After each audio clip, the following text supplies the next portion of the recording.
பனியிடை ஏறிய சுளையும் முற்றல் களையிடை ஏறிய சாரும் பனிமலர் ஏறிய தேனும் காய்ச்சு பாகிடை ஏறிய சுவையும் நனிப்பசு பொழியும் பாலும் தென்னை நல்கிய குளிரில நீரும் இனியவை என்பேன் எனினும் தமிழை எண்ணுயிர் என்பேன் கண்டு.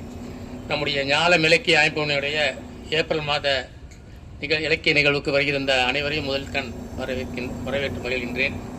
இந்த நிகழ்ச்சியிலே நிகழ்ச்சி ஒருங்கிணைப்பு செய்கின்ற நம்முடைய ஞாலம் இலக்கிய அமைப்பினுடைய தலைவர் திரு முகில் ராசபாண்டியனார் அவர்கள், அவரை பற்றி சொல்லி பணிவுடையன் இன்சொலநாதல் என்று வள்ளுவர் சொன்ன வாக்கிற்கு இணங்க, அது மட்டுமல்ல கம்பர் சொன்னது போல இனிய சொல்லினன் ஈகையன் எண்ணினன் வினயன் தூயன் விழிமியன் வெண்டினன் அணையும் நீதி நெறிதவரான் எனில் அணைய மன்னவர்க்கு அறிவு உண்டாகுவோல் என்று சொல்லுவார். அதுபோல அத்தனை பண்பும் ஒருங்கே அணைப்பட்டவர். பணிவும் இன்சொலும் தான் அவருடைய வெற்றிக்கு காரணம்.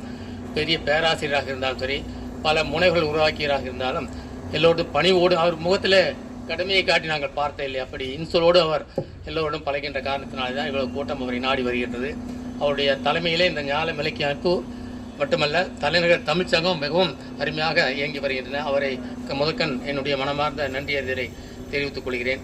அடுத்ததாக வரவேற்புரை நிகழ்த்திய முனைவர் சகோதரி அன்பு சகோதரி முனைவர் மணிமேகலை அவர்கள், எல்லோரும் ஆசிரியர்களும் பெரும்பாலும் பள்ளிக்கு செல்கிறோம், நம்முடைய பணியை பார்த்து வருகிறோம் என்று வருவார்கள். ஆனால் இவர் அப்படி அல்ல, அருமையான ஒரு மாணவ செல்வங்களை உருவாக்கி வருகிறார்கள். அவருடைய வில்லிசை நிகழ்ச்சி ஒரு பெண் ஒரு 10 வருஷத்துக்கு முன்னால் பாடுவாங்க. இப்போ அந்த பொண்ணை கல்லூரியில் இருப்பாங்க, திருமணமாகி கூட இருக்கலாம், இன்னமும் நினைவில் இருக்கிறது. அப்படிப்பட்ட ஒரு கலை குழு உருவாக்கி வருகின்றவர். பாடம் சொல்லி கொடுப்பது மட்டும் நம்ம தொழில் அல்ல, தமிழ் வளர்ச்சிக்கு உதவுவது என்பது நம்ம அழைப்பதில் பார்க்கின்ற பொழுது ஒரு நிகழ்ச்சியில் பரதநாட்டிய நிகழ்ச்சி ஏற்பாடு செய்கிறார். அப்படிப்பட்ட கலையரசி என்று போற்றப்படுகின்ற அன்பு சகோதரி மணிமேகலை அவர்கள் வழக்கம் போல தன்னுடைய இனிமையான பாடலோடு வரவேற்பு நல்கினார்கள். அவருக்கு மனமார்ந்த நன்றியை தெரிவித்துக் கொள்கிறேன். அடுத்ததாக தலைமை உரை ஆற்ற வருவதாக லயன் பி புதுக்கன் அவர்களே போட்டிருந்தார்கள். அவர் வரவில்லை என்றால் கூட இங்கங்க அலைந்து கொண்டிருக்கிறார் என்றுதான் இருக்கிறார். இன்றைக்கு இருக்கின்ற சூழ்நிலையிலே இந்த அவையே நமக்கு கொடுக்க முடியாத நிலை, கீழே பார்க்கிறோம், இடித்துக் கொண்டிருக்கிறார்கள். அப்படிப்பட்ட நிலையில கூட நமக்கு இந்த அரங்கத்தை நமக்கு வழங்கி இருக்கிறார்கள், மின்சாரத்தை கொடுத்திருக்கிறார்கள். அது மட்டுமல்ல, நாமெல்லாம் நடந்து வரும்போது சரியான வழிகளை கீழே விழுந்து விடுவோமோ என்று நினைத்தோம். அவர் அதை புரிந்து கொண்டு இங்கே வந்து 2 பலகை எடுத்துக்கொண்டு போய் அங்கே போட்டு நடப்பதற்கான வழியை சென்றிருக்கிறார்கள். அவர் அரங்கத்தை கொடுப்பதோடு மட்டுமில்லாம பணியாளராக இருக்கிறார். நான் பார்த்தா இந்த விளக்கமாறு எடுத்து கூட்டிக் கொண்டு இருப்பார்கள். அப்படிப்பட்ட அருமையான இவர்தான் லைன்ஸ் கவர்னர்னா எப்படி இருக்கணுங்கிறதுக்கு ஒரு முன்னுதாரணமாக இருக்கிறார்கள்.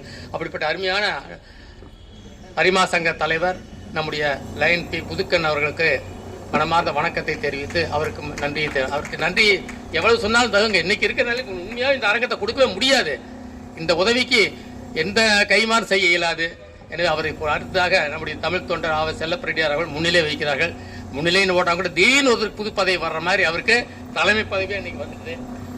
அவர் நாமெல்லாம் ஐயா அவர்கள் உடல்நிலை சரியில்லாமல் இருந்தபோது மீண்டும் வருவாரா இங்கே நல்லா இறைவனை வேண்டிக் கொண்டு வர வேண்டும். வழக்கம் போல் அவர் இங்கே தன்னுடைய முகத்தை காட்ட வேண்டும் என்று இறைவனுடைய கருணையினால நம்முடைய வேண்டுதலினால அவர் பூர்ண உடல்நலம் பெற்று வந்து வழக்கம் போல தன்னுடைய சிம்மக்குறையிலே மைக் முன்னால கர்ஜித்து சென்றிருக்கிறார். உண்மையிலேயே அவரை வரவேற்போடு அவருக்கு இந்த உடல் நலத்தை கொடுத்த இறைவனுக்கும் நாம் நன்றி செலுத்த கடமைப்பட்டிருக்கிறோம். அடுத்ததாக நம்முடைய பன்னீர்செல்வம் ஐயா அவர்கள், கல்பாக்கம் அணு நிலையத்தில் கூட கவிதை வளர்கிறது என்றால் உண்மையிலேயே பாராட்டுக்குரிய. ஐயா குறிப்பிட்டார்கள், நான் கணித ஆசிரியர், கணிதத்தை மறந்து விட்டு தமிழ் பற்ற அது வழக்கு, நான் ஆசிரியர், எனக்கு ஒரு வாய். ஆனால் கல்பாக்கம் அணு மின் நிலையத்தில் வந்து தமிழுக்கு அதுக்கு என்ன சம்பந்தம்னு நினைக்கிறோம். ஆனால் இங்கே இருக்கின்ற கவிஞர் பெருமக்களை பார்க்கின்ற போது பெரும்பாலோர் தமிழ் ஆசிரியர்கள் அல்ல என்பதுதான் உண்மை. எனவே அப்படிப்பட்ட கல்பாக்கம் நாம மாதந்தோறும் அவரை தலைநகர் தமிழ் சங்கத்திலே பார்க்கிற கவிதை படிப்பார். நாம் அப்படித்தான் நினைச்சோம். இன்னைக்கு பார்த்தா யாருக்கும் 40 நிமிடங்கள் பொழிந்து தள்ளிவிட்டார்கள். ஆனால் குறிப்பிடுத்த ஐயா கட்டளை ஓடினால அதிகமாக சொல்ல முடியும். இருந்தாலும் கூட அம்பேத்கரை பற்றி பேசினார்கள், ராமானுஜரை பற்றி, அவர் ஹரிஜனங்கள் என்று காந்தி பெயர் வைப்பதற்கு 1000 ஆண்டுகளுக்கு முன்னாலே ஹரிஜனங்களுக்கு திருக்குளத்தார் என்ற பெயரை இட்டார்கள். அவர் ஜாதி பார்த்த காரணத்தினாலேயே அவருக்கு விஷம் வைத்துக் கொல்லப்பட்டார். அக்ரகாரத்திலேயே வழக்கம் போல அவருக்கு பிச்சை இடுகின்ற பெண் சாப்பாடு கொண்டு போட்ட உடனே அழுது கொண்டு ஓடுகிறார். அதை பார்த்து சந்தேகம் வந்து அந்த சாப்பாடை கொண்டு போய் காவிரி ஆத்தங்கரை போட்டு அந்த உண்ட காகங்கள் இறந்து போகின்றன. சாப்பாட்டிலே விஷம் வைத்து கொல்லுவதற்கான முயற்சி. அதுக்கு என்ன காரணம்? ஆற்றங்கரையில் குளிக்க போகும்போது தாழ்ந்த குலத்தை சேர்ந்த உறங்காவிலி என்கின்ற வேடன் தோல் மேல கை வச்சுட்டு போவார். தாழ்த்தப்பட்டவன் குளிச்சு போட்டு நேம நிஷ்டியோட திரும்பி வருகின்ற பொழுது போகின்ற பொழுது பிராமணன் மேல தோல்ல கை வச்சுட்டு போவார். அவருடைய சின்னமா மகனான கோவிந்தன் திரும்பி வரும்பொழுது உறங்காவில் என்ற வேடன் தாழ்த்தப்பட்ட இனத்தை சேர்ந்த சீடனின் தோல்ல கை வைத்தார். இதை பார்த்து அக்ரஹாரத்தை சேர்ந்தவர்களுக்கு இப்படி ஒரு ஜாதிக்கு விரோதமா செயல்பட சொல்லி போட்டு அவரை விஷம் வைத்து கொள்ளக்கூடிய அளவுக்கு துணிந்தார்கள். அதையெல்லாம் மீறி 1000 வருஷத்துக்கு முன்னாலே ஜாதி ஒழிப்புக்கு போராடிய அந்த மாபெரும் வேலை ராமானுஜர். நானும் நீங்களும் சொன்னா பத்தாதுங்க. பாவேந்தர் பாரதிதாசன் பாடியிருக்கிறார் ராமானுஜரை பற்றி, தோள்கள் விம்முதடா என்று பாடியிருக்கிறார் பாவேந்தர். அப்படிப்பட்ட ராமானுஜர் சொன்னார்கள். அடுத்தது பார்த்தா பசவண்ணாவை பற்றி கர்நாடகா நமக்கு தெரியாத செய்தி அவர் சொன்னார்கள். அடுத்தது பார்த்தீங்கன்னா வள்ளலார். வள்ளலார் சொல்லுவோம் கண்கள் கசிந்து வள்ளலார் காலத்துல அருட்பால மருட்பா என்று போராட்டம் போராடினது யாருங்க? அவர் பெரிய தமிழ் அறிஞர் ஆறுமுக, யாழ்ப்பாணத்து ஆறுமுக நாவலர். பெரிய போராட்டம். கோர்ட்டுக்கு ஐயா வருகின்ற பொழுது அவர் உருவத்தை பார்த்தோன்னே அந்த ஜட்ஜே எந்திரிச்சுனாரா, அவர் அறியாம ஆறுமுக நாவலரும் எந்திரிச்சுனாங்களாம். அப்புறம் எங்க தீர்ப்பு? அப்படிப்பட்ட ஜாதி ஒழிப்புக்கு ஜாதி மதம் இல்லைங்கிற போராடினவர் தான் அவர். அவரை பற்றி நிறைய பேசலாம். அதில் அருட்பெருஞ்சோதியை தெய்வமாக கொண்டவர். அடுத்தது சாவித்திரிபாய் முலையை பற்றியெல்லாம் சொன்னாங்க.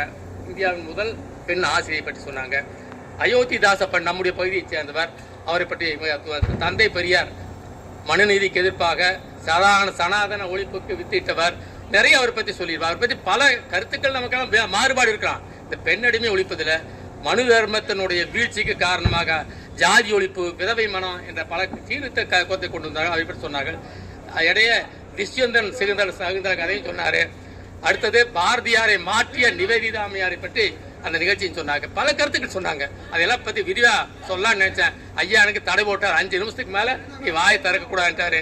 எனவே இத்துடன் அதை அவரை பத்தி அடுத்தது பார்க்கின்ற பொழுது சமத்துவ சமூகம். அவர் என்ன அவர் பேசுறது வர எனக்கு தெரியல.